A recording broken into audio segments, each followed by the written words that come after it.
En el nombre del Padre, del Hijo, del Espíritu Santo. Amén. Hacemos un momento de silencio para concentrarnos, pedir al Espíritu Santo la luz suficiente para poder comprender y progresar y crecer en la fe. Te damos gracias, Señor, porque tu palabra sigue siendo viva y eficaz entre nosotros. Reconocemos nuestra impotencia e incapacidad para comprenderla y dejarla vivir entre nosotros. Ella es más poderosa y más fuerte que nuestras debilidades, más eficaz que nuestra fragilidad, más penetrante que nuestras resistencias. Por eso te pedimos que nos ilumines con tu palabra, para que la tomemos en serio y nos abramos a aquello que nos manifiesta, para que confiemos en ella y le permitamos actuar en nosotros de acuerdo con la riqueza de su poder. Madre de Jesús, que confiaste sin reservas, pidiendo que se cumpliera en ti la palabra que te fue dirigida, danos el espíritu de disponibilidad para que volvamos a encontrar la verdad sobre nosotros mismos. Haz que ayudemos a hombres y mujeres a encontrar la verdad de Dios sobre cada uno. Haz que la encuentren plenamente el mundo y la sociedad en que vivimos, las personas a las que queremos humildemente servir. Te lo pedimos, Padre, por Jesucristo, tu palabra encarnada, por su muerte y su resurrección, y por el Espíritu Santo que renueva constantemente en nosotros la fuerza de esta palabra. Amén. En el número 16, encontramos introducción al tema del reino de Dios. Luego, en el número 17, crecer en pedagogía liberadora. En el 18, Jesús dignifica a la mujer. En el número 19, Jesús revela el rostro cariñoso de su Padre. A este tema vamos a dedicar gran parte de esta reunión. Jesús revela el rostro cariñoso de su Padre. Luego, antes de meternos en este tema, vamos a ver Jesús combate las divisiones injustas. Y finalmente, el Dios de Jesucristo. Hoy terminamos esta parte, por eso quería que estuviéramos, porque es bien interesante recogiendo materiales, sea de Carlos Mester como de José Antonio Pagola y de otros autores, comprender este tema. Muy bien. ¿Se acuerdan que en el primer punto, siguiendo primeramente los apuntes de Carlos Mester, leímos que Jesús dedicó su predicación para instaurar el reino de Dios? El tema del Evangelio de los tres sinópticos, mucho menos de Juan y Pablo, era Jesús predicó el tiempo se ha vencido, el reino de Dios está cerca, convertidos, creed en el Evangelio. En esto se compendia gran parte de su predicación. Hemos visto que este tema del reino de Dios, Carlos Mester dice, es el proyecto que Dios tenía desde la creación del mundo, del universo. Él pensaba que un día Él establecería el reino de Dios, un proyecto, el proyecto de Dios. ¿Cuál era el proyecto? Era la salvación de la humanidad que se había desviado a lo largo de los siglos, y era el proyecto de Jesús haciéndose hombre, redimiendo.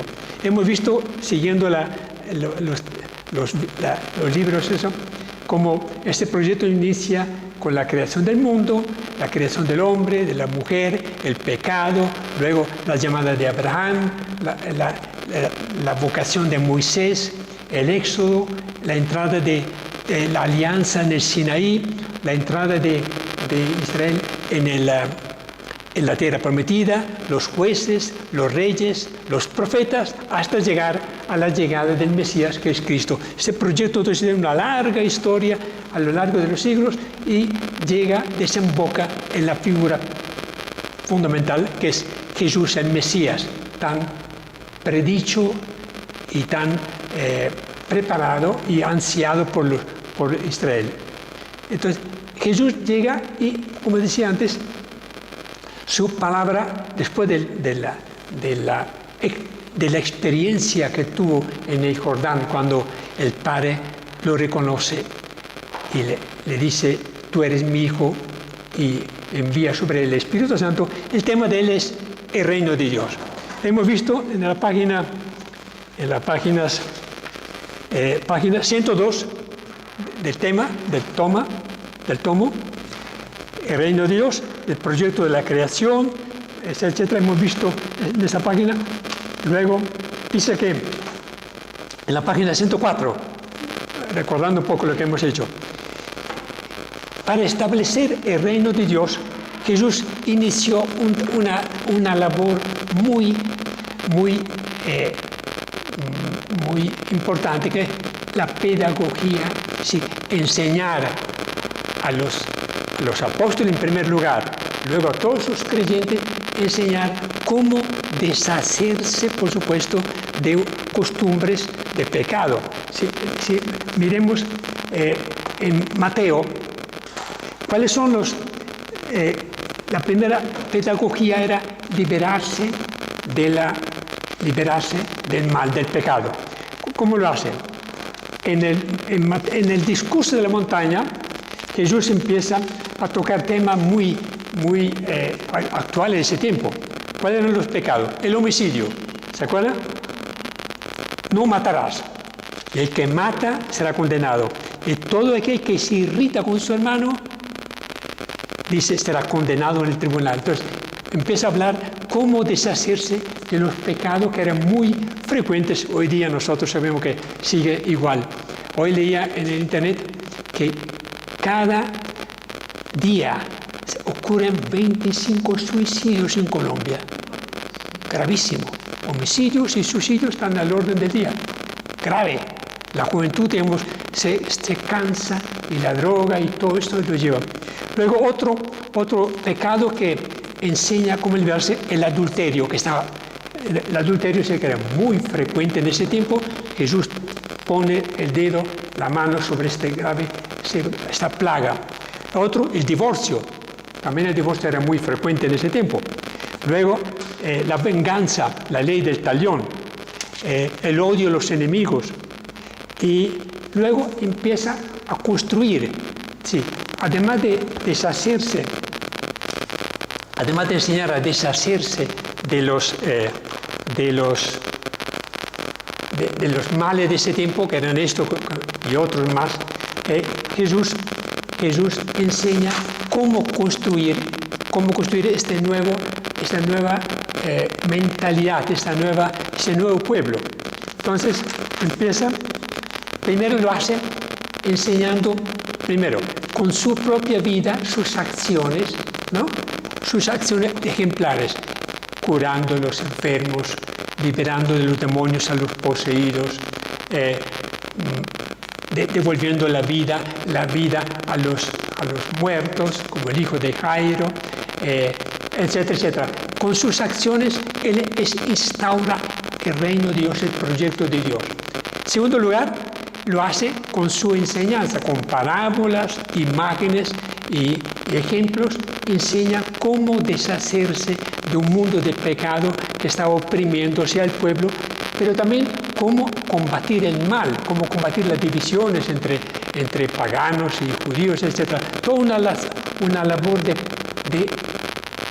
pedagogía, de enseñanza, ¿no? Y tercero, prepara unas 12 personas para ser los continuadores, colaboradores en su proyecto. Y finalmente, cuando vio inútil toda esta parte de pedagogía, se ofrece el mismo como víctima, aceptando morir libremente en la muerte y resucitando. Entonces, es el proyecto de Dios que empieza con la creación y va culminando en Cristo y culminando con la resurrección del Señor. Ahí empieza el tiempo de la iglesia. Hemos visto esta parte, ¿no? Hoy vamos a mirar, habíamos llegado en la página 115, tuvimos en la primera hasta el primer párrafo. Continuamos brevemente antes de entrar a hablar del Jesús nos revela el rostro de Dios. Miremos unos aspectos que son complementarios. Si quiere, Jorge, empezamos. Jesús siente a Dios actuando ahora. El segundo párrafo. De la página 115. Jesús siente a Dios actuando ahora en el presente. Él capta la presencia del Espíritu de Dios en el curar a los enfermos y en liberar a los poseídos. Muy bien, aquí quiero subrayar esto. Para Jesús, Dios no está en el templo de Jerusalén, no está sentado en el trono del cielo. Para Jesús, el Dios de Jesús está muy cerca de todos los que están buscándolo con fe, que están pasando por un momento difícil. Dice, el curar a los enfermos y liberar a los poseídos. Presenta a un Dios cercano al hombre, ante todo el hombre que sufre. Sigamos. Exactamente. Jesús conoce el mensaje de los profetas de Israel. Jesús alimenta su relación con Dios, su Padre, con los textos de la Sagrada Escritura, profetas, sabios, etc. Los profetas eran los centinelas que habían alertado siempre a Israel de su pecado y habían advertido a Israel. Dios esconderá su rostro por los crímenes que habéis cometido. Hasta en Miqueas. Bueno, dice, Jesús se alimenta su predicación recordando el testimonio de los profetas, aunque no lo cita casi, salvo Isaías, uno que otro, casi nunca cita texto de la Sagrada Escritura, porque él tenía la autoridad suficiente sin apoyarse en texto de la Biblia, como decían los escribas y sacerdotes. Él no tenía que decir oráculo de Yahvé, porque él mismo era la palabra del Señor. Pero sí de vez en cuando se apoya en, demuestra que lo que habían hecho los profetas en su época, ante todo los grandes profetas Elías, Isaías, Jeremías, se estaba cumpliendo en su propia persona, ¿no? Muy bien, sigamos en el otro párrafo para no leer todo. Jesús se nutre también de la tradición sapiensal. Los sabios no eran profetas, pero ofrecían al pueblo su reflexión sobre la vida, sobre el ser humano y el comportamiento sensato o la felicidad. En el horizonte de esta literatura sapiensal está siempre Dios, creador del ser humano y del mundo. También Jesús contempla el mundo como salido de la sabiduría de Dios. Muy bien, hasta ahí. Sí, Jesús en sus parábolas habla mucho de las criaturas, los lirios del campo, la mujer que amasa la levadura habla de cosas muy concretas. Lo que dice, se nutre de los libros sapienciales, ¿no? Que hablan permanentemente de la presencia de Dios en la creación. Esto que nos enseña que nosotros debemos seguir buscando a Dios, el Dios de Jesucristo, no solamente en las páginas de la Biblia, que obviamente nos lo presenta porque Jesús mismo es el único que nos ha contado quién es Dios, pero también leyendo los profetas y los libros sapienciales podemos descubrir quién era el Dios de Jesucristo. Sigamos en el tercer punto. Posiblemente es sobre todo en la oración de los salmos donde Jesús alimenta su experiencia de Dios. Jesús conocía de memoria algunos de ellos y lo rezaba al despertarse, al acostarse, al bendecir la mesa y los cantaba al peregrinar a Jerusalén. ¿Qué sentía el poeta de la misericordia de Dios cuando pronunciaba este salmo de acción de gracias? Aquí viene entonces un texto bellísimo, el Salmo, que dice, ¿qué sentiría Jesús cuando hablaba de Dios su Padre. Cuando decía, el Señor es clemente, compasivo, paciente, misericordioso, él, siendo él el Hijo unigénito del Padre, sentía que vibraba su corazón al cantar este salmo con María, con José, con los apóstoles. El Señor es bueno con todos, es cariñoso con todas sus criaturas, etcétera, etcétera, ¿no? Entonces, Jesús solamente alimentaba su vida con el rezo de los salmos y otras oraciones de ese tiempo.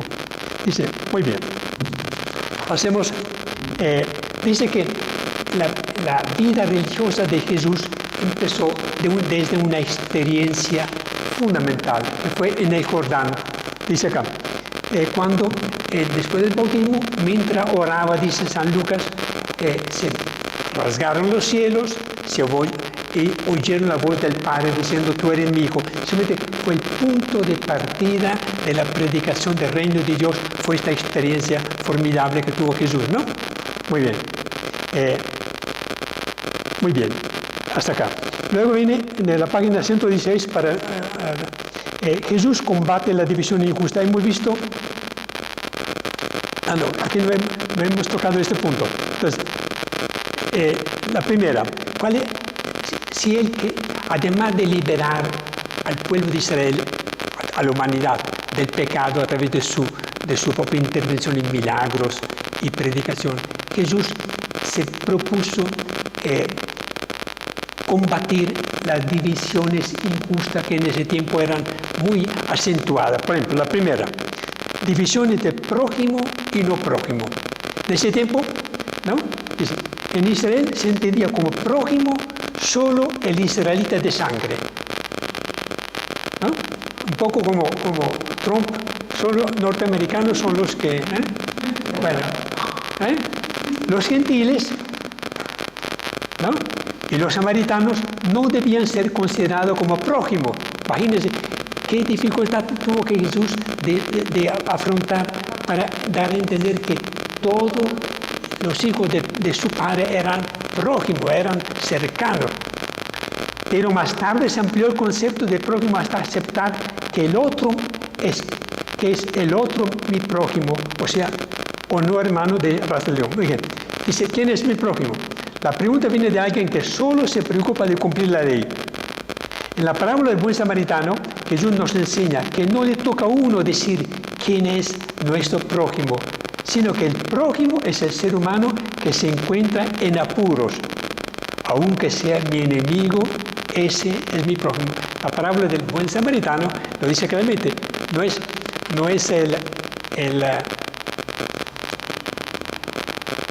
sí, él no buscaba a su prójimo. El prójimo se le cruzó, lo vio en la cuneta de la carretera, ¿no? Y se bajó del animal, la bestia fue... Sí, fue una de las enseñanzas más importantes de Jesús para este pueblo que, muy aferrado a la ley, pensaba que solamente prójimos eran los que tenían sangre judía, ¿no? Que iban al templo. Esta era la gran barrera que Jesús tuvo que enseñar a superar. Prójimo no es el que yo escojo como prójimo, sino el que encuentro que está con problemas, dificultades. Como decía antes, Teresa de Calcuta lo aprendió muy bien. Ella no iba a buscar, se le encontraba cada día en el camino y por lo tanto recibía además los más pobres, ¿no? Los más enfermos eran su prójimo. Muy bien. Aquí dice, los cristianos al final del párrafo, y la iglesia tiene que ser un cristiano samaritano o una iglesia samaritana. Muy bien, pasemos a división entre judíos y extranjeros. Luis Alberto, si quiere. Hay dos temas. ¿Se acuerdan? El milagro. Un centurión romano dice, tengo mi siervo. Era un centurión, mandaba a 100 soldados, era un romano. Tengo mi siervo que está próximo a morir. Por favor, ven a mi casa. Jesús dice, con mucho gusto voy a tu casa, pero sabiendo ese centurión que Jesús no podía entrar en su casa, también porque era pagano, era un gentil, dice, no hace falta que tú vengas a mi casa, di solo una palabra y mi siervo será curado. Jesús alaba la fe, nunca se ha visto en Israel una fe tan grande. Entonces, judíos y extranjeros. Miremos ahora el texto. Entre los extranjeros, la Biblia distingue cuidadosamente a los que pertenecen a las otras naciones. Ellos son considerados enemigos. En los tiempos de Jesús había extranjeros de paso común, adaptados a las leyes y costumbres de Israel. Con esos extranjeros residentes en su territorio, Israel, acordándose que en otro tiempo habían sido extranjeros en Egipto, no debe contenerse con practicar la hospitalidad, sino que debe amarlos como a sí mismo. Muy bien. Entonces, una barrera muy difícil para Jesús fue derribar esta división entre judíos y extranjeros. Sí, en el primer caso eran prójimo y no prójimo. La otra barrera que tuvo que enseñar a superar era que no hay razón alguna para diferenciar judíos y extranjeros, ¿no? Siendo también que muchos extranjeros simpatizaban con la religión judía, un solo Dios, costumbres muy éticas, ¿no? Pero ellos tendían a rechazar. Para poder entrar a formar parte de Israel, el extranjero, el romano o lo que fuera, egipcio, tenía que someterse a la circuncisión, que era muy odiosa para un romano circuncidarse. Tenía que hacer una cantidad de maromas, como decimos nosotros, ¿no? Sujetándose a la ley de Moisés, rito de purificación, etc. Por lo tanto, Jesús barre con esto, dice, los extranjeros son hermanos, son hijos de Dios. Por lo tanto, no acepta la división entre judíos y extranjeros. Ante todo dice que, por ejemplo, el caso cuando la mujer de Tiro se le acerca y dice, mi hija está poseída por un demonio, por favor. Dice, no, me da mucha pena. Dice Jesús, yo he venido únicamente para las ovejas de Israel. Pero cuando ella insiste, él dice que también los perritos comen de la migaja que caen de la mesa. Jesús finalmente acepta y le da, dice, tu hija está salva, ¿no? Está liberada del demonio. Lo que indica que Jesús lucha fuertemente contra este prejuicio entre judíos y extranjeros. Otra barrera es la siguiente, es el número 3, separación entre santos y pecadores. Veamos brevemente alguna cosa. Yahvé se reservó lugares santos, tierra santa, santuarios, templo, personas, sacerdotes, levitas, primogénitos, profetas, y objetos, ofrendas, vestidos y objetos de culto, tiempos, sábados, años jubilares. Israel es el pueblo santo, elegido por Dios como propiedad personal. Para santificar a su pueblo, Dios promulga la ley. Así, ok. Entonces, otra barrera, otro prejuicio, otra dificultad que tuvo que superar Jesús al enseñar a establecer su reino, era que había un fanatismo. El templo es el lugar donde vive Dios, como si Dios viviera solamente en el templo, en esta cajita que era el arca de la alianza, ¿no? Entonces, pero ellos eran tan fanáticamente cerrados porque creían a la letra que Yahvé estaba encerrado en el templo. Entonces, Jesús tenía que decir, vendrá un día en que me adorarán en espíritu, en verdad, no en Jerusalén ni en ninguna otra parte. Luego, para ellos, la Tierra Santa, por supuesto, la Palestina era un regalo que Dios había hecho sacando a los cananeos de Palestina y metiendo a los judíos. Por lo tanto, ellos dicen, la tierra no la podemos vender. Mire, este punto es la razón por la cual los judíos hoy del Estado de Israel luchan hasta matarse para no ceder un centímetro de su tierra, porque dice, esa tierra no la dio Dios, es nuestra. No importa si estuvimos lejos 1500 años. de esta tierra, porque tuvimos que salir a raíz de la dominación romana, pero ahora es tierra. Entonces, ese concepto, Palestina es la tierra, no es por. Segundo, por ejemplo, los sacerdotes del templo eran, por supuesto, personas que eran propiedad de Dios. Por tanto, la jerarquía sacerdotal de ese tiempo, sumos sacerdotes, toda la dinastía ya, se había vuelto un poder político. ¿Qué más? Objeto, ofrenda, vestido. El manejo de las ofrendas en el templo eran tan exacta, tan cuidadosa, que en esto consistía un poco el templo. En vez que cuidar la pureza del corazón, cuidaba mucho la pureza de la ofrenda, ¿no? ¿Qué pasa un poco también con nosotros, no? Damos mucha importancia a la rubrica de la liturgia de la misa, sin tener en cuenta cómo, por ejemplo, pedimos que en el bautismo, por supuesto, el agua sea el agua bautismal y tal, pero no preguntamos si los padrinos son creyentes o no son creyentes, si los papás son practicantes o no.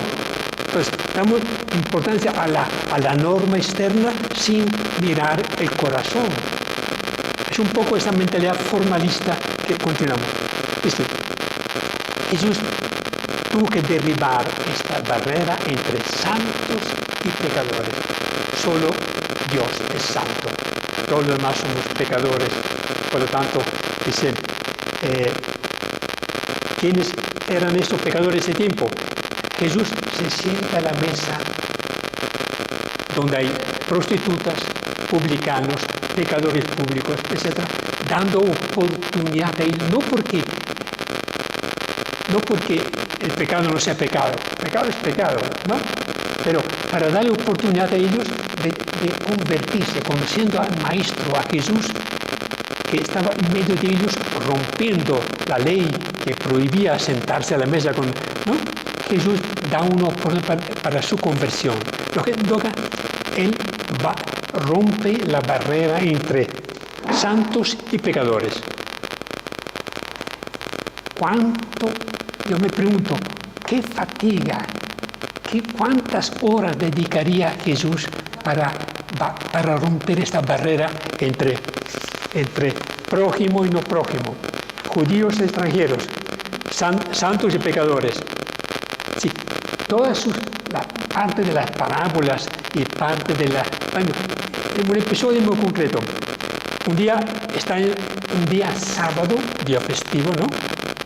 Entra a la sinagoga. No sabemos si fue en Cafarnaúm. Y alcanza a ver un señor que tenía la mano paralizada. Interrumpe toda la liturgia del sábado, que eran las oraciones, las lecturas, trae al Señor en el centro de la sinagoga y le pregunta a los fariseos que estaban ahí buscando ver si lo cogían en algún error. ¿Es lícito hacer el bien o el mal? Liberar, dar la vida a una persona o dar la muerte. Los fariseos, por supuesto, tenían que reconocer que había que sanar, ¿no? Entonces dice, extiendo tu mano y la restablece en salud, rompiendo una vez más. ¿Cómo se le ocurría interrumpir toda una sesión de la sinagoga? Traer a un pobre lisiado en el medio, plantear, o mejor dicho, desafiar a la gente con esa pregunta tan tajante, ¿no? El hecho de hacer el bien o el mal, para demostrar que el hombre, el pobre, el enfermo, es mucho más importante que la ley del sábado y que la liturgia de la sinagoga. Sería como un domingo, plena misa de las 12, ¿no? El párroco llamara a un señor que está allá, en la última banca, ¿no? Lisiado o jorobado, ¿no? Y dijera, paremos aquí, tenemos que primero ayudar a esta persona. Y la gente diría, no, se le ocurre, ¿no? Sigamos con la misa, que es la cosa más importante, la misa, no el pobre. Pero así eran los gestos de Jesús para chocar contra esta mentalidad cerrada, ¿no? Dios hizo el sábado para el hombre y no el hombre para el sábado, ¿no? ¿Se acuerdan de este texto? Muy bien. Otra separación, que era la separación entre puros e impuros. Separación entre puros e impuros. En el Antiguo Testamento, la pureza Cultural, el culto, incluía la limpieza física e implicaba el deber de alejarse de todo lo que no era limpio, de lo que estaba enfermo, de lo corrompido, cada vez.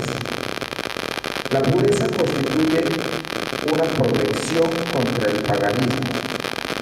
Determinados animales, como el cerdo, eran considerados impuros. muy bien, está ahí. En el último párrafo, hay una impureza, en el párrafo, al final de ese párrafo, hay una impureza.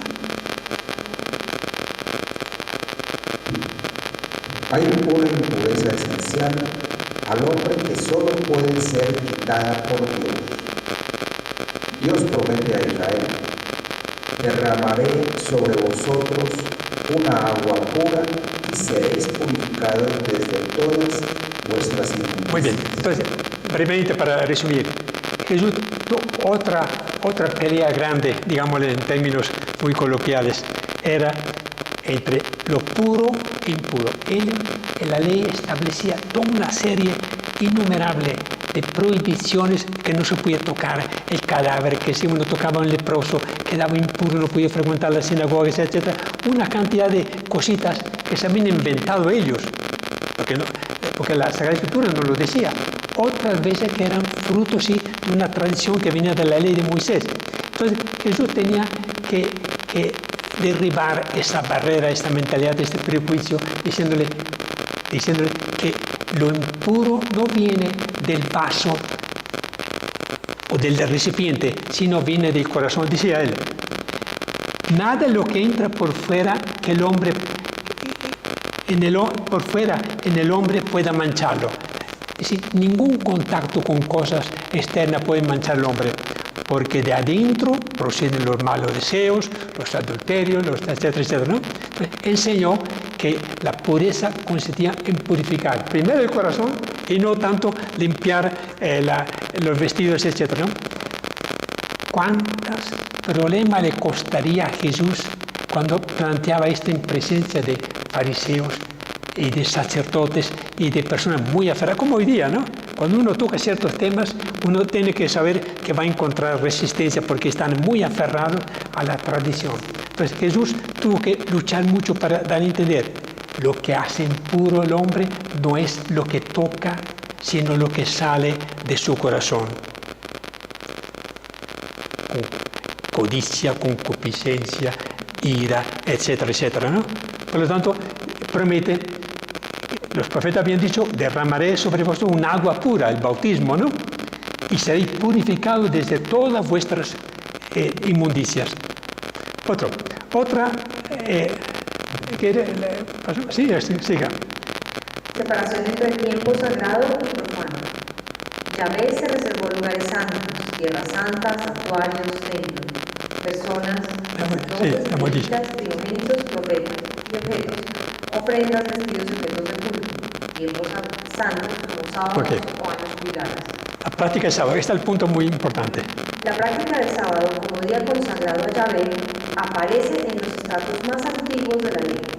En la Biblia, el sábado está ligado al ritmo sagrado de la semana, que cierra con un día de reposo.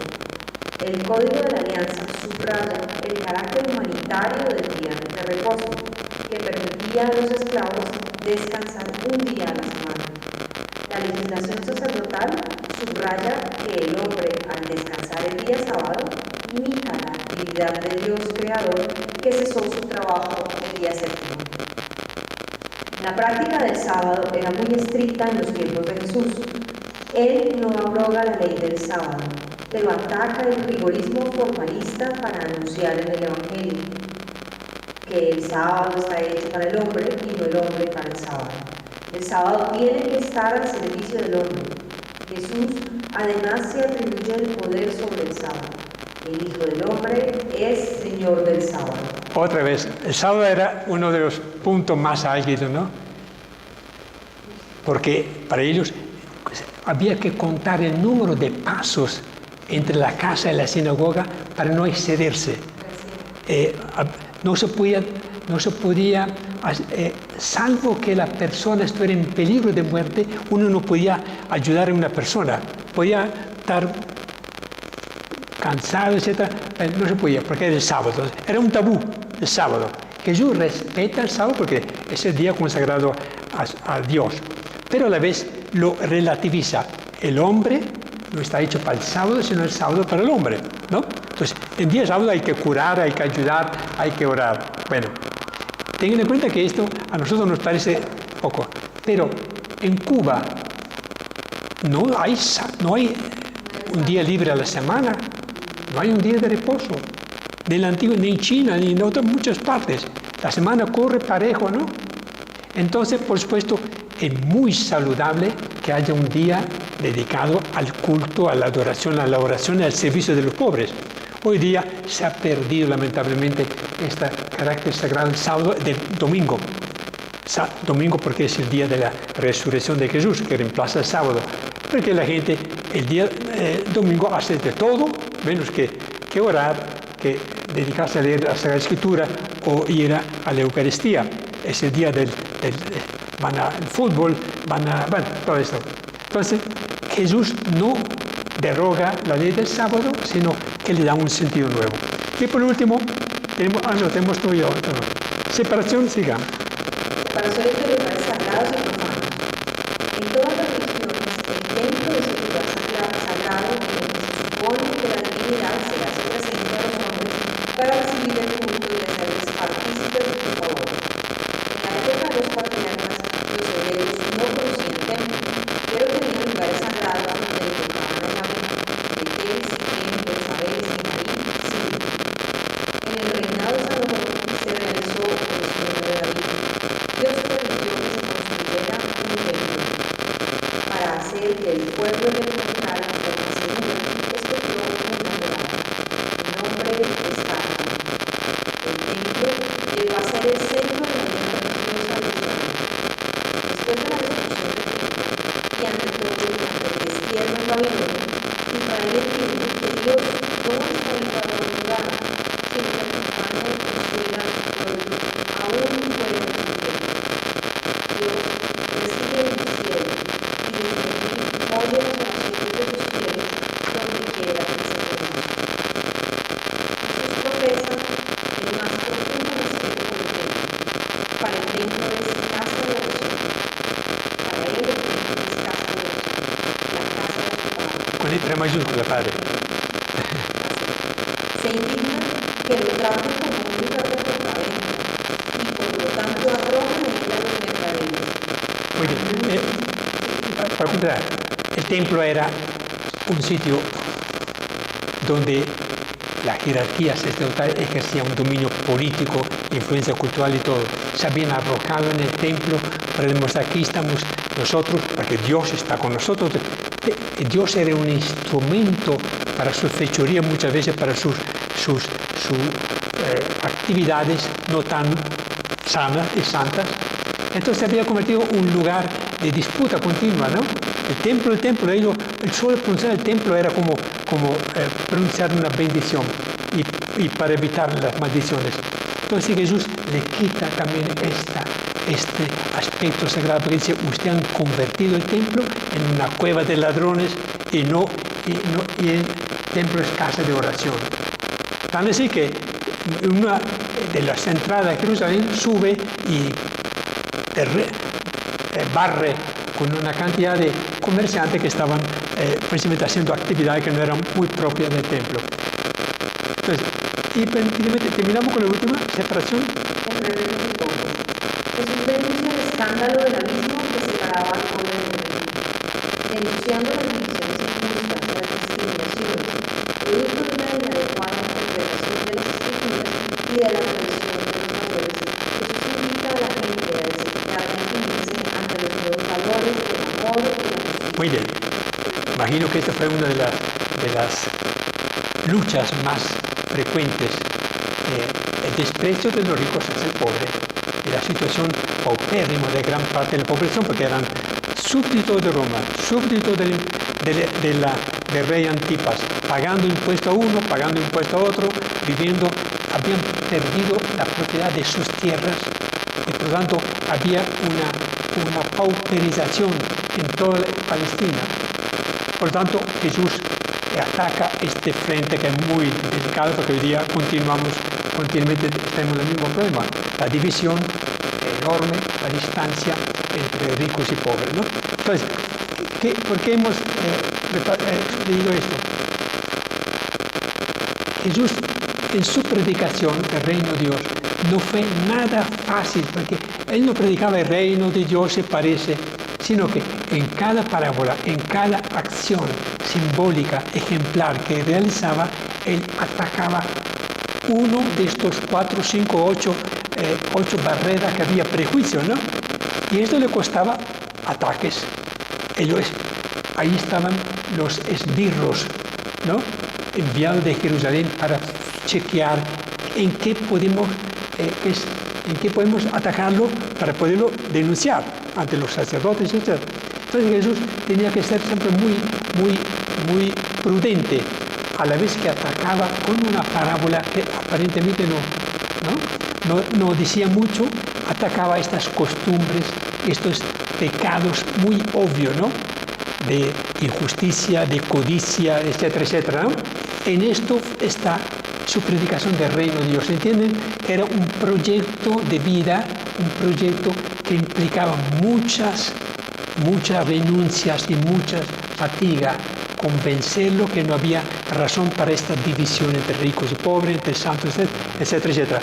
¿Se entiende ahora lo que es, en qué consiste el reino de Dios? Fue, primero que todo, él mismo con su propia acción, con sus intervenciones, curando a los enfermos, devolviendo la vida a los muertos, devolviendo la salud, amenazando las olas del lago para que no sumergiera, era permanentemente demostrando que el reino de Dios implicaba renuncias y a través de un nuevo sistema de vida, ¿no? Muy bien.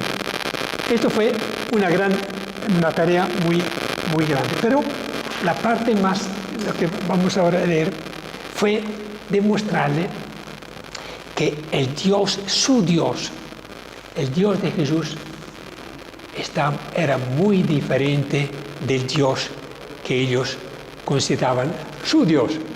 Entonces, la tarea, la pedagogía liberadora de Jesús se extendió a un aspecto que es muy importante para ellos y para nosotros también.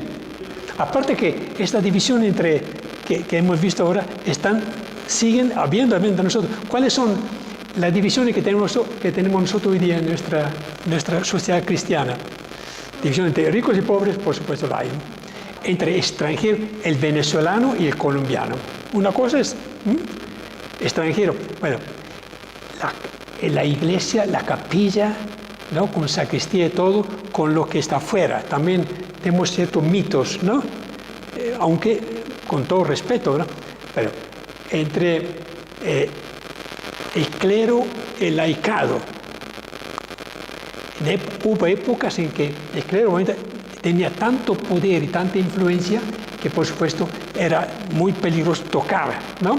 Porque tenían poderes también políticos, influencia. Pero algo de esto queda también nosotros. Entonces, para poder entrar en el reino de Dios, tenemos que luchar contra estas divisiones que se dan, ¿no? Que todavía siguen habiendo. No sé qué otras divisiones hoy día nosotros tenemos que combatir. Por ejemplo, Los estratos sociales, por ejemplo, que a veces dicen que esta iglesia es mejor que otra por el estrato. ¿Qué otras divisiones experimentamos? Desechables eran los leprosos. Por ejemplo, ¿qué otra? Que todavía subsisten divisiones. Las ideas políticas. En política es normal que haya divisiones entre partidos, etc., ¿no? Pero que van en contra de nuestra fe cristiana, ¿cuáles son más que todo? La separación, la segregación a otras confesiones religiosas, pero obviamente hay a otros cristianos. Sí. Es muy difícil. Yo creo que hay todavía en alguna parte del pueblo ciertas costumbres, ciertas devociones. Por ejemplo, ¿se acuerdan cuando para poder comulgar había que dejar de comer y de tomar agua hasta después de la, ¿no? Y se decía que era pecado mortal el que tomaba un vaso de agua antes de comulgar, cosa por el estilo. Todavía en algunas partes todavía subsisten estos prejuicios de eso, sí. Bueno, nosotros hemos superado con los diferentes concilios todas estas cosas, pero subsisten todavía mentalidades muy cerradas que impiden que encontrar la presencia de Dios. Muy bien. Pero la lucha más grande de Jesús tuvo que ser explicarle quién es Dios su Padre. Y es el tema que tenemos. Jesús revela el rostro cariñoso de su Padre. ¿Quiere decir?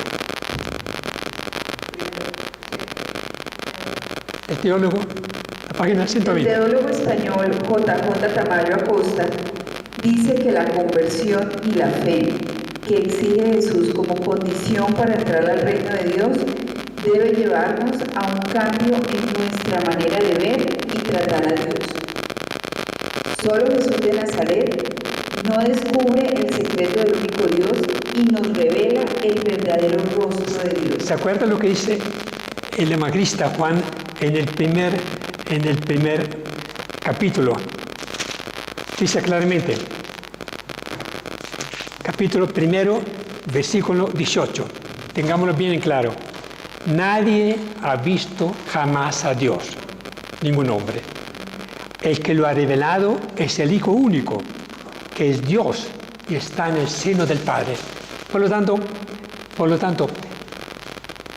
todos los conceptos, doctrinas, imágenes de Dios que van en contravía del Dios que nos reveló Jesús son paja, sí, hay que rechazar.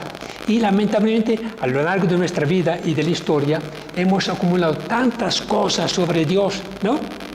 Que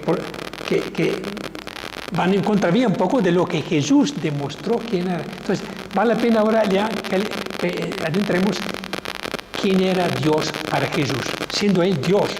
Porque dice que es Dios, está en el seno del Padre. El único que conocía el que está en el seno del Padre podía decir quién es Dios. Nadie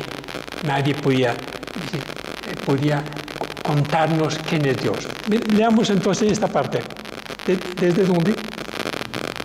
¿Desde dónde y hasta dónde nos lleva este cambio y conversión a Dios? Veámoslo recorriendo las páginas del Antiguo Testamento.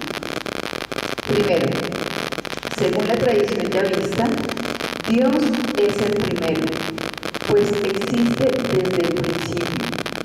Él no tiene origen ni debe venir. Es el primero y el último. El mundo entero es obra suya. Siendo Dios el primero, no tiene que presentarse. Sí. Tengan en cuenta que la Biblia nunca demuestra que Dios existe. Uno pensaría, bueno, antes de leer la Biblia, yo tengo que saber si existe Dios. La Biblia no contiene nunca porque supone que el pueblo de Israel, a lo largo de esto, eran creyentes. Hoy día, en cambio, uno tiene que hacer un esfuerzo grande para demostrar que Dios... Bueno, sigamos. Más tarde, la tradición eloísta subraya la revelación del nombre de Dios a Moisés. Todas las veces que Yahvé se revela presentándose, se nombra pronunciando el nombre de Elohim, el Dios de tu padre Abraham, el Dios de vuestros padres, Dios de ternura y de piedad. Mira, segundo. Entre el nombre de Dios y el de Yahvé se establece una relación viva. Yahvé es el Dios de Israel. Entonces empiezas a decir quién es Dios. Es el Dios de Israel. Ya tenía un apellido, ¿no? Como no se podía pronunciar el nombre de Yahvé, estaba prohibido, entonces decían Elohim o el Adonai es el Dios de Israel. Con eso decían todo. Sigamos. Tercero, Yahvé es un Dios de santidad devoradora. ¿Se acuerdan de la zarza ardiente? La zarza ardiente. Cuarto, Es un Dios de fidelidad y de salvación. Se acuerda de Abraham y de sus descendientes. Los libera de la esclavitud de Egipto. Sella con ellos una alianza y los introduce a la tierra Entonces, prometida. Dios es un Dios fiel. Es una característica muy importante, su fidelidad a lo largo de todo el Antiguo Testamento. Sigamos. Quinto, a lo largo de la historia de Israel, Dios se manifiesta como el Dios viviente. Vive Yahvé, grita el profeta Elías. ¿Se acuerda cuando decía su predicación giraba en un momento en que gran parte de Israel había perdido la fe en Dios? Elías clama, Dios está vivo. Con esto es suficiente. Yo creo que necesitaríamos nosotros hoy día también de profetas que digan que Dios sigue viviendo. No está del todo, a pesar de todos los escándalos, etc., Dios está viviendo. Sigamos. Sexto, se revela como el Dios santo. Lo juro por mi nombre santo. Yo soy el santo. Su santidad abre a toda criatura un abismo infranqueable. ¿Se acuerda cuando Isaías tiene la visión de Yahvé sentado en el trono que le manda con unas brasas ardientes a limpiar su labio para que pueda ser profeta? Séptimo, yo soy un Dios celoso. No tendréis otros dioses fuera de mí. Octavo, es el Dios salvador. Antes de mí no hubo Dios alguno, y ninguno habrá después de mí. Yo soy Yahvé, y fuera de mí no hay salvador. Y noveno, es un Dios diferente. Yo soy Dios y no hombre. Dios es absolutamente diferente del hombre. Es espíritu, y el hombre es carne, frágil y pecador. Y por último, décimo. El último décimo es el completamente otro, que desborda toda descripción y comparación. Pero en todas partes está su casa y modo alguno es extraño. Tiene el ímpetu triunfal del jefe de la guerra. Es el Dios de los ejércitos, ¿no? Muchas veces dice esto, La solicitud del pastor. el buen pastor. Tiene en sus manos el universo y guía a su pueblo con inmenso amor. Entonces, esto es lo que encontramos a través de la Sagrada Escritura, todo esto, esta característica, ¿no? Es un Dios fiel, un Dios de santidad devoradora, el Dios de Israel, el Dios santo. Pero ahora, José Antonio Pagola hizo un esfuerzo todavía más interesante que vamos a poner. Dios, ¿cómo es Dios de Jesucristo? Uno, parece que al decir cómo es el Dios de Jesucristo, estamos pisando terreno un poco difícil. ¿Por qué? Si creemos que Jesús es Dios, es el Hijo de Dios, y nos preguntamos cómo es el Dios de Jesucristo, entramos a tocar un terreno, porque decimos, bueno, ¿por qué? Porque el Dios de Jesucristo, porque es tan importante conocer el Dios de Jesús, siendo que Él mismo es Dios. Tengan en cuenta el texto que hemos leído muchas veces en la carta de los Filipenses. Carta de los Filipenses, del capítulo segundo, hay un himno bellísimo, ¿no? Que San Pablo de repente trajo de la comunidad de Jerusalén, donde dice, Él era de condición divina. Él era de condición divina. Entonces, San Pablo dice, hay una preexistencia de Cristo, estaba en el seno de Dios. No consideró esta igualdad con Dios como algo que debía guardar celosamente. Sí, se privó de su condición divina. Al contrario, se anonadó a sí mismo, se vació a sí mismo, tomando la condición de esclavo. Lo que, en ese sentido, Jesús, como cualquier hombre, tenía una relación con Dios, su Padre, no como hijo de Dios, sino como un hombre, como el Hijo del Hombre, que tiene que orar, practicar, dialogar con Dios, buscar a Dios. Esto nos sorprende a nosotros. No, si era Dios, suponemos que tenía un diálogo permanente con Dios, su Padre. Suponemos que Él no tenía ninguna dificultad, no tenía dudas ni crisis de fe. ¿Qué opinan? Mientras se fue haciendo consciente de que realmente... Pero sí dice que se anonadó, se vació de su condición divina. Jesús se colocó al mismo nivel de cada uno de nosotros. En el desierto fue tentado, tuvo crisis. ¿Tengo que seguir el camino de que me dice Jesús, Dios, o tengo que hacer lo que Satanás me está insinuando, ¿no? Y en el Getsemaní, habrá tenido muchas veces dificultad en aceptar su condición, él tenía por supuesto una conciencia de ser hijo de Dios, pero no traspasó a la vida, porque él se anonadó a sí mismo tomando la condición de un esclavo. Entonces, la pregunta que nos hacemos, ¿cómo es el Dios de Jesucristo? Tiene que ver, era realmente un hombre que glorificaba y daba gracias a Dios, que era su Padre. Por lo tanto, todo lo que nosotros sabemos de Dios nos lo contó su propio Hijo, que lo conocía mucho bien porque estaba en el seno del Padre. Pero para vender la idea, hablemos en términos coloquiales, para él poder decir quién era el Dios a estos señores fariseos, saduceos, escribas y gente y sacerdotes y el pueblo más ignorante todavía, él tuvo que hacer un esfuerzo muy grande. ¿Cómo lo haríamos nosotros con una persona que no cree, no? Uno se pone ¿no? Se jala el pelo diciendo, ¿cómo haré yo para demostrar? Jesús tuvo que hacer lo mismo y peor. Ok, entonces miremos ahora la introducción. ¿Qué dice? Sigamos. El primer mandamiento de la ley pide básicamente 3 cosas. No tener otro Dios además de Yahvé. No hacer imágenes de Dios. No doblar la rodilla delante de estos dioses e imágenes, porque solo Yahvé es Dios. Ese es el punto de partida. Los mandamientos de Dios dicen claramente, hay un solo Dios, no hay que hacerse imágenes, figuraciones, y hay que doblar la rodilla, porque es el único Dios. Entonces, luego, sigamos adelante, el relato del Decálogo. El relato del Decálogo en Éxodo 21 se abre con estas palabras. Yahvé es el Dios de Israel, el que lo sacó de la casa de la servidumbre. Es un Dios celoso que castiga y perdona. En 6 días hizo el cielo y la tierra, el mar y todo lo que contiene. Aquí Dios se revela como Dios de Israel, creador y libertador. Poco a poco se le agrega, ese Dios tiene un apellido, es el Dios de Israel. ¿No?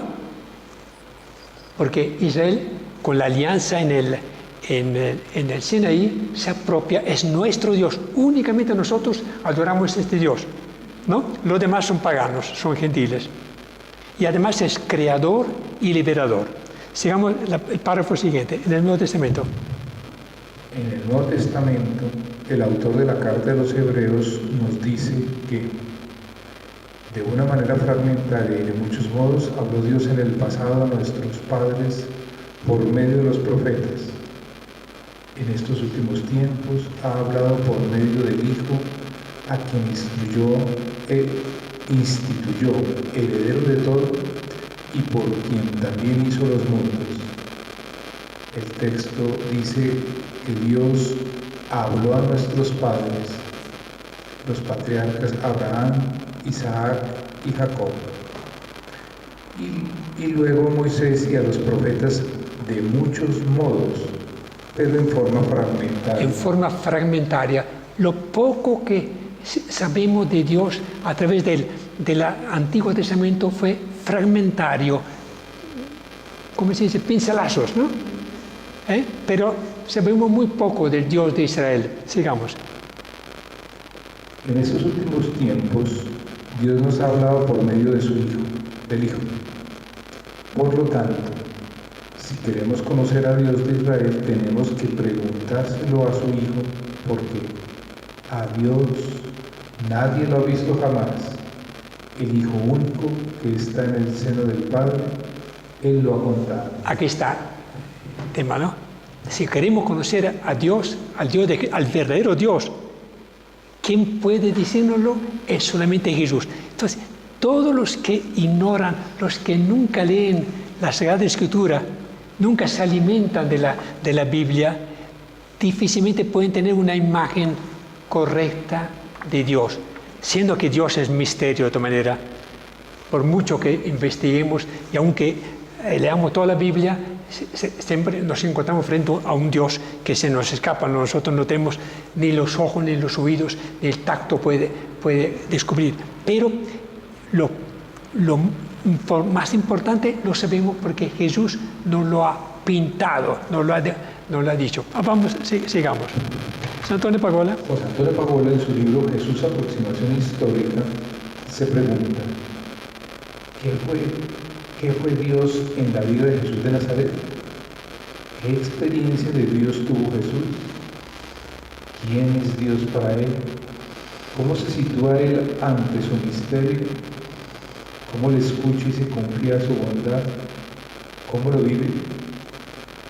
El autor de referencia escribe: no es fácil responder a estas preguntas, pues Jesús se mostró siempre discreto sobre su vida interior. Sí. Entonces, Jesús no hablaba en forma tan clara ni tan contundente de Dios. Nunca explicó, primero que todo, con palabras abstractas, como hacen los teólogos.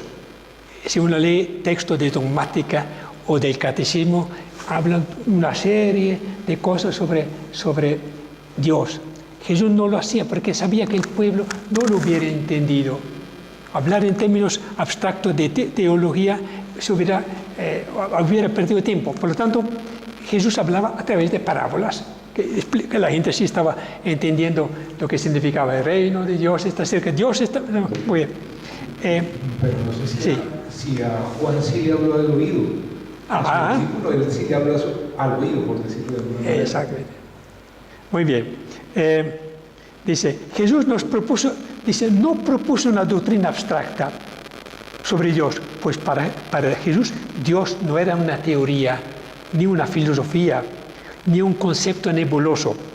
Dios para Jesús era una experiencia que lo transformó y le hizo vivir buscando una vida más digna, amable y dichosa para todos.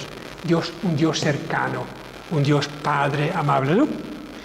Entonces, ahora miramos estos textos que vale la pena que lo leamos atentamente porque son muy importantes, porque ahora comparamos cómo es el Dios en que nosotros adoramos, agradecemos, con el cual dialogamos cada día, se parece al Dios de Jesucristo.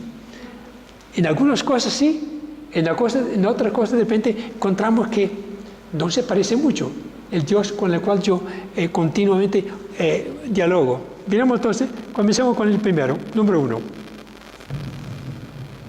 Su Dios es el Dios de Israel. Entonces, Jesús sí cree que Dios tiene una historia. Llamó a Israel, hizo un pacto en el Sinaí, lo llevó a Canaán y lo estuvo continuamente acompañándolo, reyes, profetas, etc. Es el Dios de Israel. Jesús nunca negó que Dios fuera, ante todo, de Israel. Y tenemos que ser muy humildes nosotros. Nosotros nuestra fe viene de Israel. Le debemos nosotros muchísimo a este pueblo, porque Dios lo escogió primero ellos. Sigamos. El único Dios, creador del cielo y de la tierra, el salvador de su pueblo querido, el Dios cercano de la alianza, en el que creen los israelitas. Eso, Él es el Dios de Jesucristo, primero que todo, ¿sí? Continuamente. La diferencia está en que para los líderes religiosos de aquel pueblo, lo primero y lo más importante era dar gloria a Dios observando la ley de Moisés, respetando el sábado y asegurando el culto en el templo. Jesús, por el contrario, asoció a Dios con la vida. Lo primero y lo más importante para Jesús es que los hijos de Dios disfruten la vida de manera justa y digna, mientras que los líderes religiosos se preocupaban por cuidar la religión del templo y cumplir la ley. En cambio, Jesús se sintió enviado a promover la justicia de Dios y su misericordia. ¿Entiende esto, no? Entonces, la religión oficial del judaísmo se preocupaba por mantener el templo, la cumbre de todas sus preocupaciones, ¿no? La ley de Moisés y todas las 613 normas que le habían agregado de su propio capricho, ¿no? Esa es la religión de ellos. Jesús viene a desmantelar todo esto y dice, Dios se preocupa en cambio, dice, a promover la justicia de Dios y su misericordia. Por lo tanto, se dedica a curar los enfermos, etcétera, ¿no? Entonces, hay un vuelco total.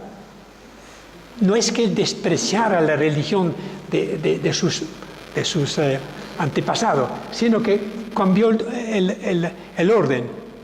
Dios está al servicio de los hombres, de los pequeños, etcétera, ¿no? Y no está ahí estático en el templo, etcétera. Es un cambio bravo de paradigma, ¿no? Con esto se ganó todos los problemas del mundo. Por eso lo condenaron a muerte, porque hizo algo que no estaba en su cabeza. Sigamos el tercero. Para Jesús, Que es el segundo. La numeración está un poco. Sí. Para Jesús, Dios era el centro de su fe y no la ley, ni el templo.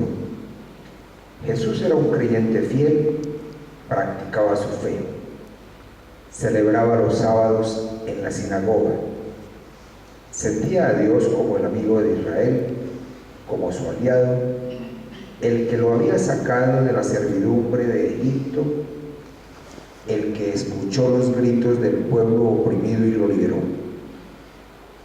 Los israelitas representaban la acción de Dios en su historia con dos imágenes: la del viento, Ruah, viento que nadie puede ver, pero cuyos efectos se sienten, y con la imagen de la palabra, que cuando sale de la boca es aliento que no se ve, pero cuya fuerza se puede observar cuando cumple lo pronunciado.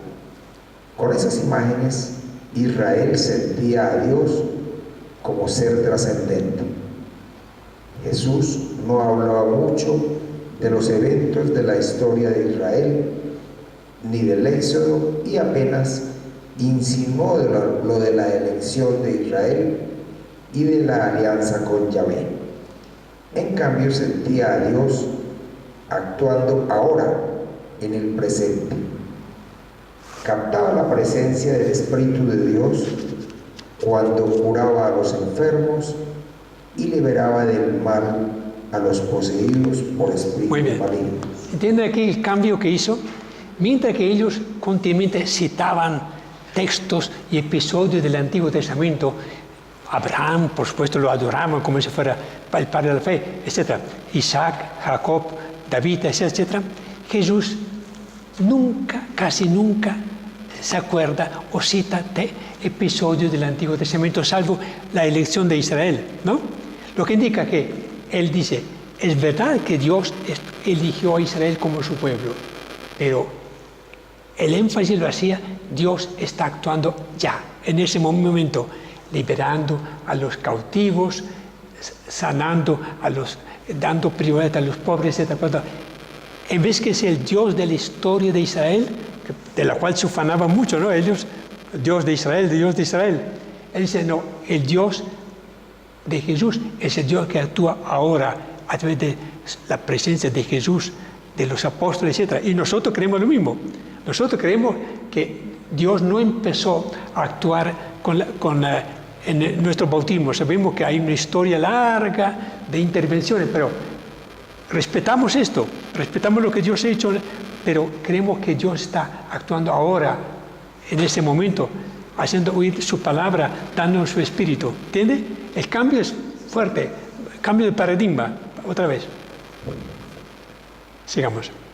Dios es el defensor de los pobres y de las víctimas de las injusticias. Jesús conocía también el mensaje de los profetas de Israel que denunciaron las injusticias de los líderes de Israel contra los pobres. Para Jesús, es Él que lo empujaba a convivir con los pobres y a acoger a los excluidos. Dios es para Jesús amor por los que sufren, pero también juicio contra toda injusticia. Sin embargo, Jesús vivía siempre más conmovido por el amor salvador de Dios que por su juicio. Ok, entonces, otro cambio de paradigma, violento. Dice, es el Dios de los pobres. No es el Dios de la jerarquía, de los poderosos, de los reyes, de Herodes, etc., sino y de las víctimas de la injusticia. Hoy día esto nos toca a nosotros, ¿no? Porque aquí en Colombia hay víctimas de la marginación social de pobres y ricos, de los partidos políticos. ¿Se acuerda cuando hace unos 50 años los conservadores decían que el Dios era de ellos, los liberales eran de ellos, ¿no? Y peleaban, los curas predicaban de los púlpitos animando a los conservadores y ahí está, hemos llegado, hemos superado algo, ¿no? Pero en otras religiones sigue ocurriendo lo mismo. El Dios de los budistas o de los musulmanes es un Dios propio, lo han encerrado bajo llave como si fuera propio. Entonces Jesús dice, el Dios de Jesucristo es el defensor de los pobres y de las víctimas. La prioridad de Jesús fueron los pobres y las víctimas de la injusticia. Esto también a nosotros nos cambia nuestra perspectiva. Si mi Dios es mi Dios dulce y tierno, pero no tiene nada que ver con los pobres y con los excluidos, estoy out, fuera de... ¿No es verdad? O Jesús se equivocó o nosotros nos equivocamos. No cabe duda. Y yo creo que es un problema serio que nos tiene que cuestionar, mientras que la prioridad nuestra no sea también el servicio a los demás, la apertura a los demás, etcétera, etcétera, desplazados y víctimas, no sabemos cómo conciliar entonces nuestra fe en un Dios que lo hemos colocado de repente muy bien clavado en la pared, un Cristo bonito, una imagen bonita como esta, ¿no? Pero no tiene que ver con nuestra vida. Cuarto. Jesús contemplaba el mundo como salido de la sabiduría de Dios y conservado por su divina providencia. Él es quien cuida la vida y alimenta las aves del cielo y los lirios del campo. No es solo el Salvador de Israel. Dios está presente en la creación, bendiciendo a los niños y haciendo crecer las cosechas. A Jesús le gustaba reflexionar sobre la bondad de ese Dios, pero sobre todo era en la oración de los salmos donde Jesús alimentaba su experiencia de Dios. A algunos salmos los guardaba en la memoria de su corazón, pues eran salmos que los judíos repetían al despertarse o al bendecir la mesa. Otros los recitaban o se cantaban al peregrinar a Jerusalén y en las celebraciones del templo. Es fácil imaginar la emoción de Jesús cuando pronunciaba el salmo de acción de gracias. El Señor es clemente y compasivo, paciente y misericordioso. El Señor es bueno con todos, cariñoso con todas sus criaturas. Que todas las criaturas le den gracias, Señor. ¿Qué mensaje nos da esto? Dice, el Dios de Jesús contempla el mundo como salido de la sabiduría de Dios y conservado por su divina providencia. ¿Qué nos dice a nosotros ahora? Que nos creemos a veces los artífices de todo y realmente todo pertenece a la providencia de Dios, a su sabiduría, a su amor. Dudamos muchas veces de su amor, dudamos de su misericordia y Él es todo misericordia y todo amor. Es decir, lejos de creerlo. Toda la creación, todo lo que vimos, admiramos, la naturaleza en la creación, es presencia de Dios. Está hecho por la sabiduría de Dios. Aún las pequeñas cosas, aún las cucarachas que nosotros despreciamos tanto, ¿no? Son criaturas que nos pueden manifestar el poder, la sabiduría, la bondad de Dios. Entonces, la Biblia llegó a nosotros en un segundo tiempo. El primer libro que escribió Dios fue la creación, el sol, las estrellas, el universo. Es ahí donde tenemos que buscar a Dios, porque es producto de su sabiduría. No, la vida de cada día es fuente de la presencia de Dios. Si yo quiero buscar a Dios, lo encuentro discerniendo la presencia de Dios en la paz, en la guerra, en muchas manifestaciones, ¿no? Entonces, esto nos dice y que la providencia de Dios conserva. Ahora nos estamos asustando porque el calentamiento global está causando un montón de desastres en todas partes, ¿no? Nos preguntamos, pero si la providencia de Dios está sosteniendo el mundo, ¿por qué que está ocurriendo esto, no? Son preguntas serias, ¿no? Porque hay un cambio brusco.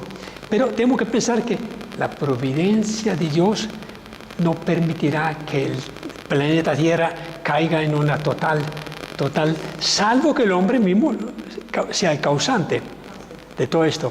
Pero bueno, eso otra vez. Entonces, el Dios de Jesucristo contempla el mundo, la vida, como salidos de Dios y gobernados por su providencia. ¿Coincidimos nosotros en nuestra fe en Dios? ¿Sí? Sí, pues es también la fe y la confianza en Él. Personas que han hecho algún recorrido espiritual sí creen que Dios está presente en todo, ¿no? Y creo que es parte de nuestra fe. Pero hay mucha gente que yo no veo a Dios, no lo siento, no lo toco, ¿no? Entonces, ¿para qué me dice que Dios está en todas partes? Que está en el amanecer del día, en el atardecer. Que son cuentos chinos, ¿no? Dirá la gente, ¿no? Sí. Aún en estos días, para muchos no ven a Dios en la creación, en la historia. Entonces, ¿no se parece entonces la fe de ellos a la fe de Jesucristo? Sigamos, el otro punto. El Dios de Jesucristo se deja encontrar en la oración. Jesús se adentró en el desierto para escuchar al Bautista. Buscó la soledad de lugares retirados donde pasó largas horas de silencio. Y el Dios que habla sin pronunciar palabras humanas se convirtió en el centro de su vida y en la fuente de toda su existencia.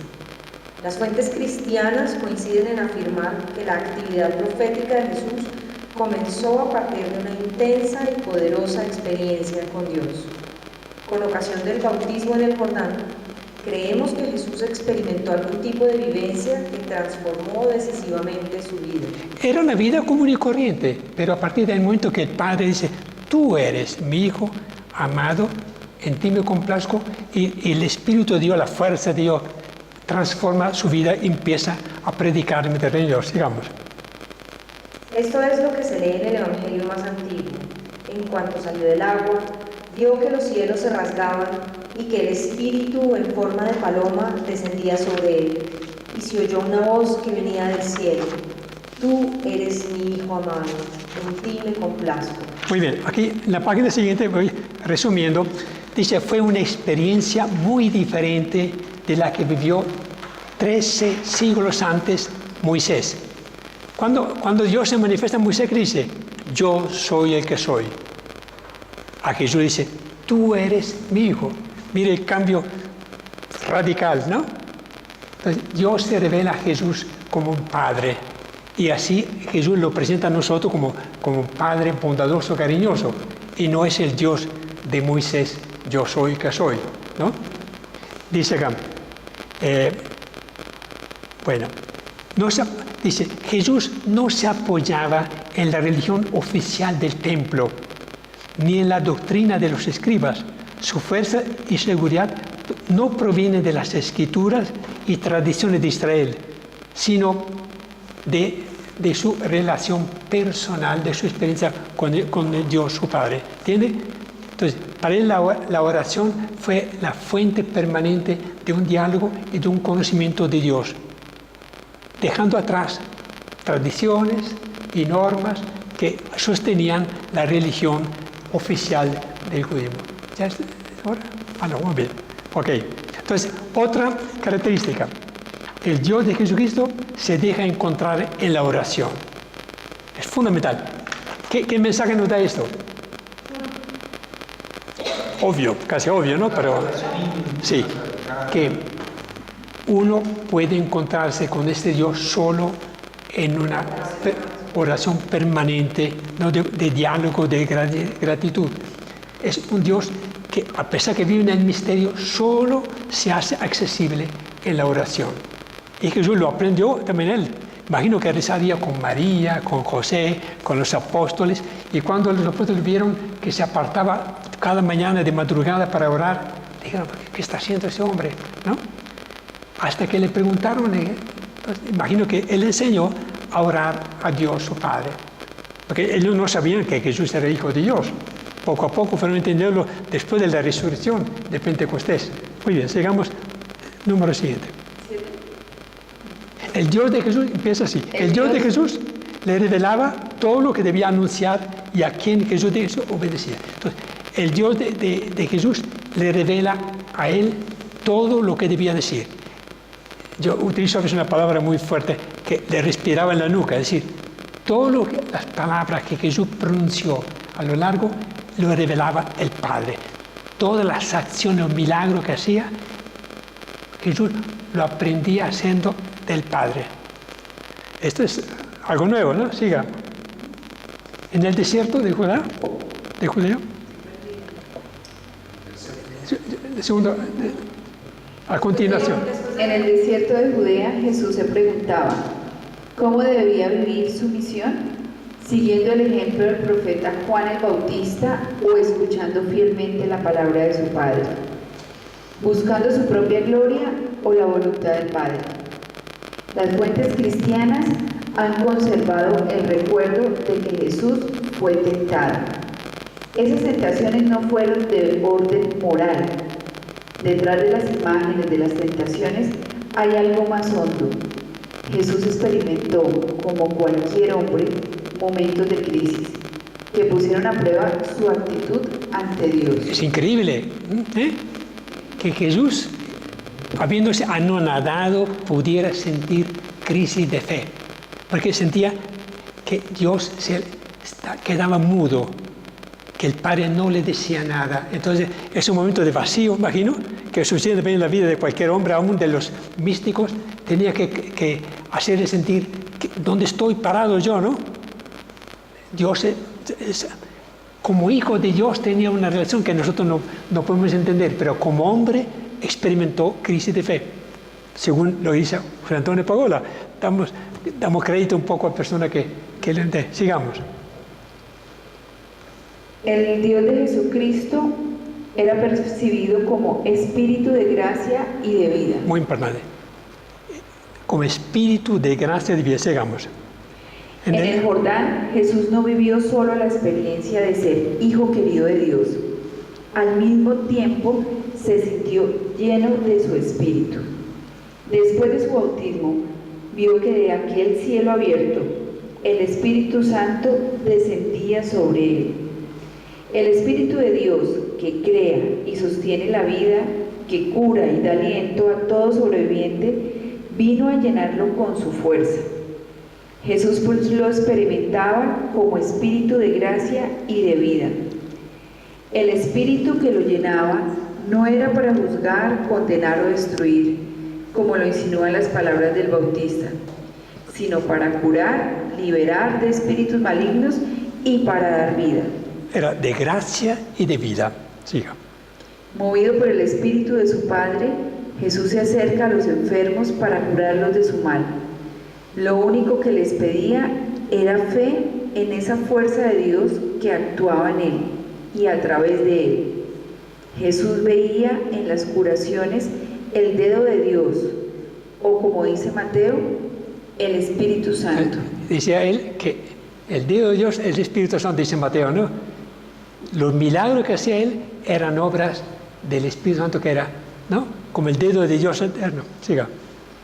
Si expulsaba a los demonios, era el Espíritu liberador el que actuaba en él y a través de él. Muy bien, una vez más, si el Dios de Jesucristo Jesús lo percibía como espíritu de gracia y de vida. Una vez más, cuestionémonos, ¿no? ¿Qué papel juega el Espíritu Santo en nuestra religiosidad, ¿no? Porque, primeramente, el que actúa en nosotros la conversión, la renovación, es el Espíritu de Cristo, que es una fuerza que nos empuja, que nos renueva, que transforma la faz de la tierra, ¿no? Entonces, ahí está. Y que da vida. Entonces, es gracia y vida. Entonces, esto nos cuestiona sobre nuestra imagen de Dios, cuyo Espíritu, del Padre y del Hijo, está actuando. Sigamos. Otro punto. El Dios a quien oraba. El Dios a quien Jesús oraba, sí. No olvidó nunca la experiencia del Jordán. En medio de su intensa actividad del profeta itinerante, cuidó siempre su comunicación con Dios en el silencio y la soledad. No se contentaba con rezar en los tiempos prescritos para todo judío piadoso, sino que buscaba personalmente el encuentro íntimo y silencioso con su Padre. Al amanecer y al atardecer, Jesús rezaba el Shema. Escucha, Señor, Dios nuestro, la voz de nuestra oración. Muéstranos tu misericordia, pues tú eres un Dios bueno y misericordioso. Bendito sea, Señor, que escucha la oración. Muy bien, ¿qué dice finalmente? Dice, el Dios de Jesucristo es un Dios al cual le agradaba la oración, ¿no? Y Jesús se dedicó toda la vida a orar y a enseñar a orar, ¿no? Entonces, una vez más, contamos que es una faceta de Dios. A Dios, el Dios de Jesús, le agradaba mucho que Jesús conversara con él. Sabemos que esa es parte de nuestra vida de fe, es la oración. Pues sigamos. Y si Jesús necesitaba orar, imagínense nosotros. Que si Jesús necesitaba orar, ¿qué será nosotros? Exactamente. Si Jesús sentía la necesidad como hombre, además que como Dios tenía una íntima relación con él, pero como hombre, como hijo de hombre, sentía la necesidad del apoyo del Espíritu de Dios. Sigamos. Jesús se alegra de que Dios sea tan bueno con los pequeños. En cierta ocasión, al descubrir que los letrados y entendidos se cerraban al mensaje del reino, de lo profundo de su ser brotó una bendición gozosa al Padre. Una bellísima oración, sigamos. Yo te bendigo, Padre, Señor del cielo y de la tierra, porque has ocultado esas cosas a sabios y entendidos, y las has dado a conocer a los sencillos. Sí, Padre, así te ha parecido bien. Entonces, de aquí aprendemos, Dios tiene preferencias. A la gente le choca que Dios tenga preferencia uno con otros. Aún un papá o una mamá tiene algún tipo de preferencia, ¿no?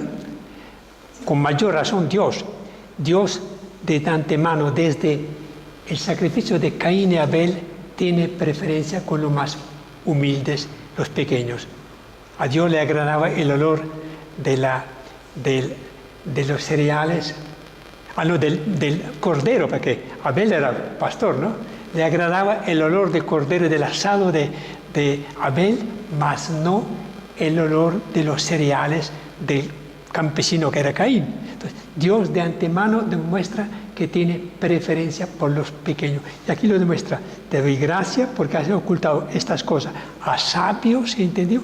Y las has dado a conocer a los sencillos. Entonces, preguntémonos una vez más. Nuestro Dios es un Dios que prefiere a los pequeños, humildes, a los necesitados, ¿no? Y en cambio no tiene ¿no? a los ricos y poderosos. Derriba a los... María lo rezó en el Magníficat muy claramente, lo dice, ¿no? Derriba a los poderosos de sus tronos y enaltece a los humildes. Entonces, ¿ese es nuestro Dios? Siempre preguntémonos, ¿es el Dios que tiene una debilidad grande hacia los pequeños, los pobres, los humildes, y en cambio tiene de un ladito a los poderosos, lo que sea, pero hay gente rica que tiene corazón pequeño, ¿no? Pues sí, no es cuestión de distancia. Sí, muy bien. Otra característica, otra faceta de Dios, de Jesús. Prefiere a los pequeños. Sigamos. Dios es Padre. Jesús experimentaba a Dios como Padre. Así lo captaba en sus noches de oración y así lo vivía a lo largo del día. Desde tiempos remotos, los judíos daban a Dios el nombre de Yahvé, para diferenciarlo de los dioses de otros pueblos. Sin embargo, después del destierro, fueron utilizando otros nombres. El nombre santo, Yahvé, quedó reservado para el culto oficial del templo. En la conversación ordinaria se utilizaban expresiones como los cielos, el poder, el lugar, el que habita en el templo, el Señor. En cambio, a Jesús le nacía desde adentro llamarle Padre. En las escrituras de Israel se hablaba de Dios como Padre en sentido metafórico para destacar su autoridad y su bondad. Se le invocaba también como pastor o como esposo de Israel. A Jesús le gustaba llamar a Dios Padre, pero sin duda la más original es que al dirigirse a Dios lo invocaba con una expresión desacostumbrada. Lo llamaba Abba, Padre mío querido. Lo vivía como alguien tan cercano, bueno y entrañable que al dialogar con él le venía espontáneo llamarlo así: Abba, Padre mío querido. Esta costumbre de Jesús provocó tal impacto que años más tarde en las comunidades cristianas de habla griega dejaban sin traducir el término hebreo Abba, como lo demuestran los evangelios. Llamar a Dios Abba indica cariño, intimidad, cercanía, pero también respeto y sumisión. Hay personas que cuando se dirigen a Dios en su oración, en su expresión, ¿no?, lo llaman Señor, mi Dios, etcétera, etcétera. Y a diferencia de otro, el nombre más conveniente para nosotros es llamarle Padre, Padre nuestro, ¿no?, como lo enseña Jesús. Hay personas que no se atreven a invocar a Dios con el nombre de Padre porque piensan que es ya mucha intimidad, demasiado, ¿no? Confianzudo. Sí, confianzudo. No cabe duda que fue la revelación por encima de todas.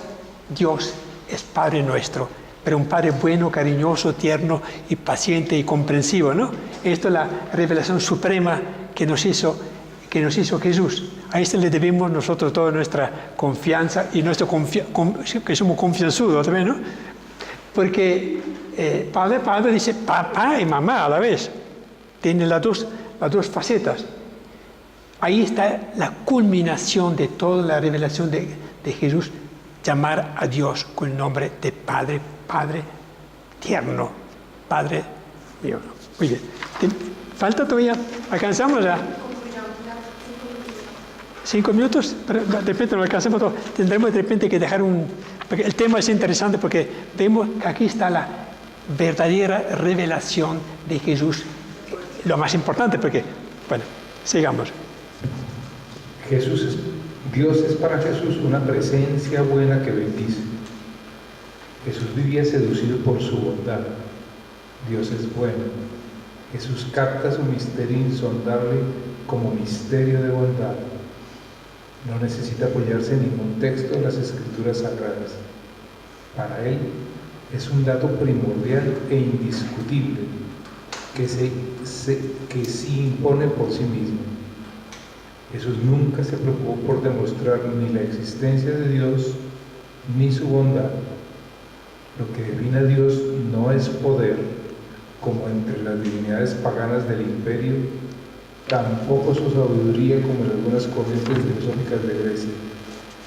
La realidad última de Dios, lo que no podemos pensar ni imaginar de su misterio, Jesús lo capta como bondad y salvación. Muy bien, entonces estas son características de todas sus parábolas y enseñanza, la bondad y la salvación. Dios es un Dios bueno que salva a todos, no a los judíos, solamente a todos.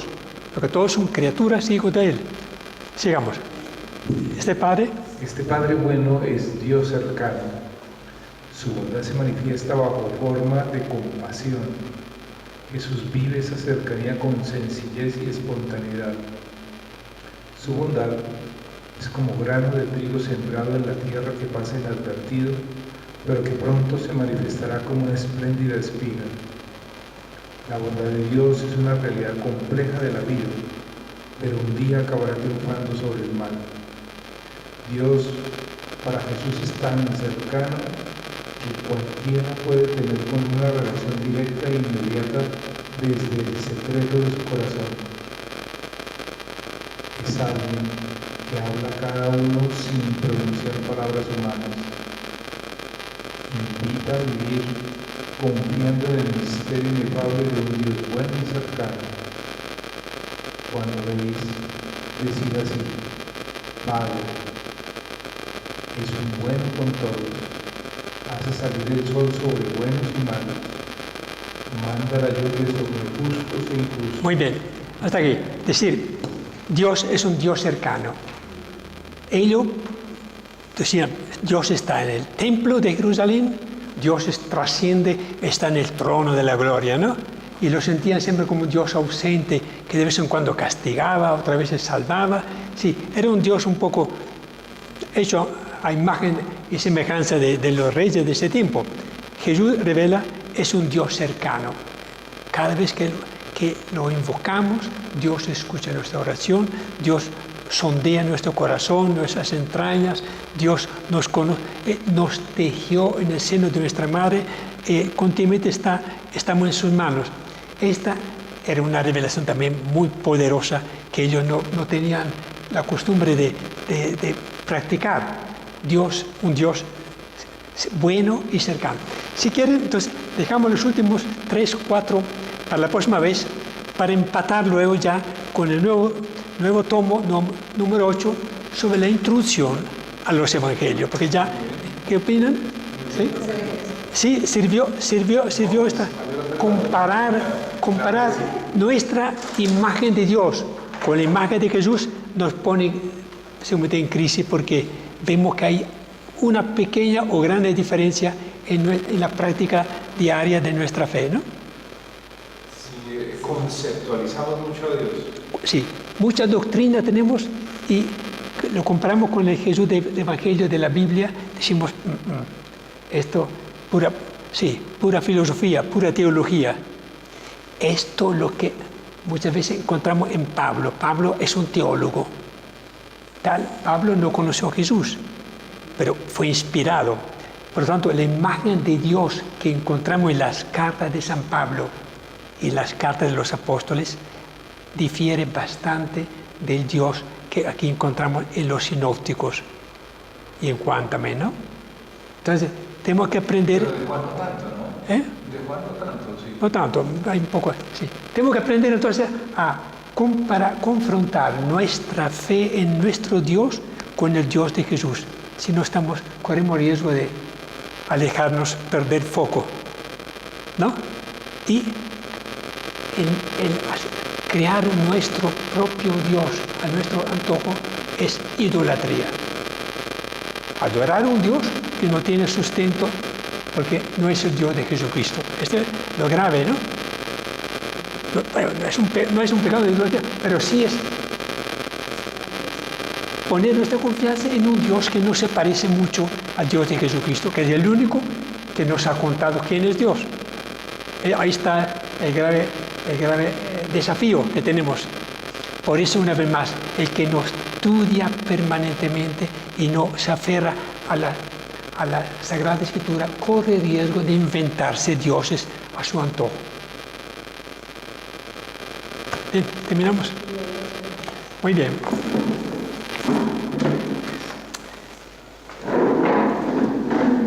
Gloria al Padre, al Hijo y al Espíritu Santo. Como en el principio, ahora y siempre, por los siglos de los siglos. Amén. Gloria al Padre, al Hijo y al Espíritu Santo. Como en el principio, ahora y siempre, por los siglos de los siglos. Amén. Gloria al Padre, al Hijo y al Espíritu Santo. Como en